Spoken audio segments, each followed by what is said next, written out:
Definitely went offline apparently at some point. How did that happen? Yes, what are you doing?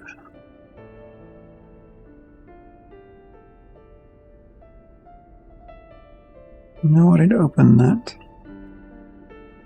Can I screen you up? No.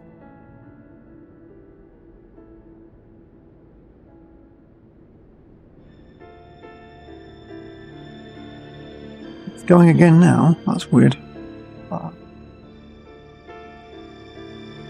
Keep an eye on that, I guess.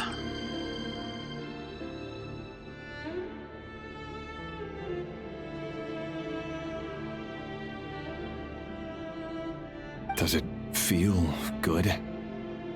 Knowing how the future will unfold. I'm afraid the notions of good and bad fail to capture the complexity of what such a power entails. Once you've seen what will come to pass, it can be all too easy to succumb to fear and melancholy. Unless, of course, you learn to abandon these feelings. You fear my silence, and long to hear the words I left unspoken that day. That's right.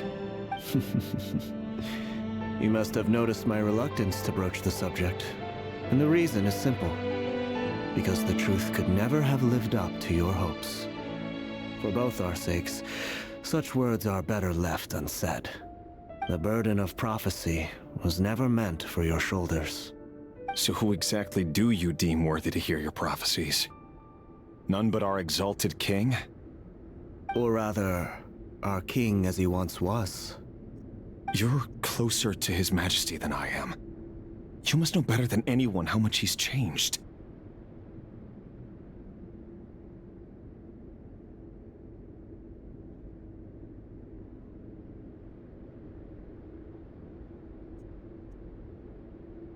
You say that as though it is to my benefit.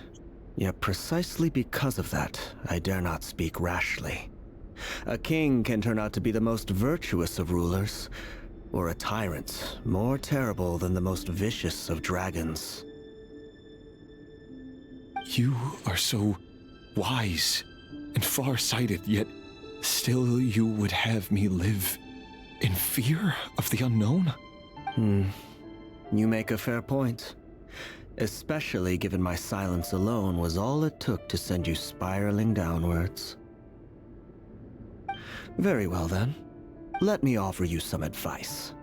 And I say this not as a prophet or a visionary, but simply as the brother of your friend. For many reasons, there is very little chance of your marriage ending in happiness. If happiness is what you seek, you should find another fiancé.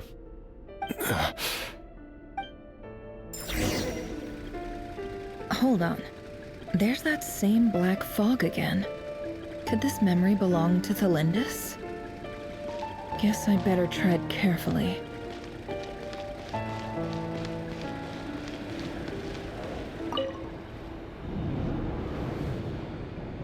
Wait. Hear me out. This time we finally got a clear look at his face and learned his true identity. His name is Rayrir, and he claims to be one of the king's guards. What did you say? A cruel irony, isn't it?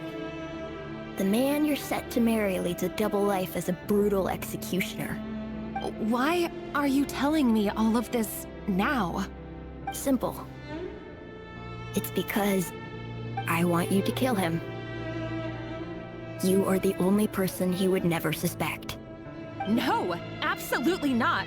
I would never dream of doing such a despicable thing.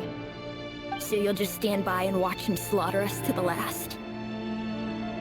Do not forget that the blood of the Crimson Moon flows in your veins too. The blood of the Crimson Moon? What does that matter now? The dynasty has long been dead and gone. You think that alone is reason enough for me to throw away everything I have? Why wouldn't it be? You two were once a child of the Crimson Moon, just like me. Don't tell me you've never felt so much as a flicker of fury for the way we were trampled into the dust. As long as you promise to abandon this pipe dream of restoring your dynasty, I can try to persuade him. Or have him persuade the Vinster King. Persuade the Vinster King? Do you even know why he's so obsessed with hunting us down? Why he keeps trying to force us to end over again? Or why we refuse to give up on restoring the dynasty?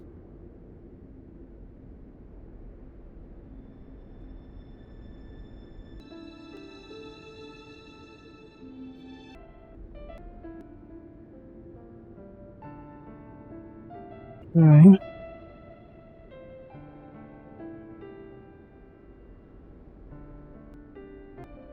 Give this fig a second.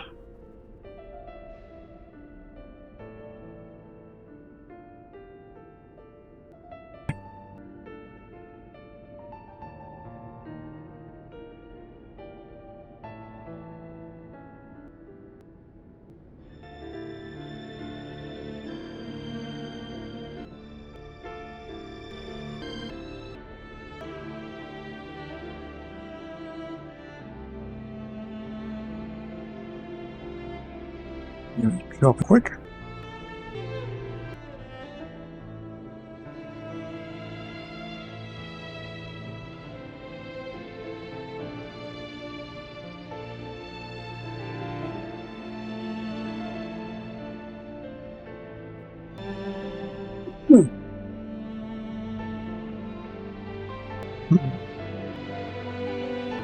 He's dropping it.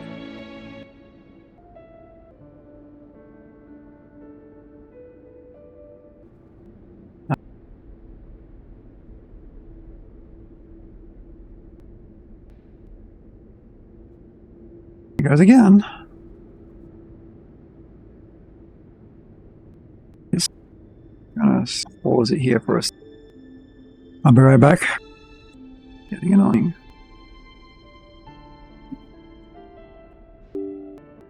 Mm.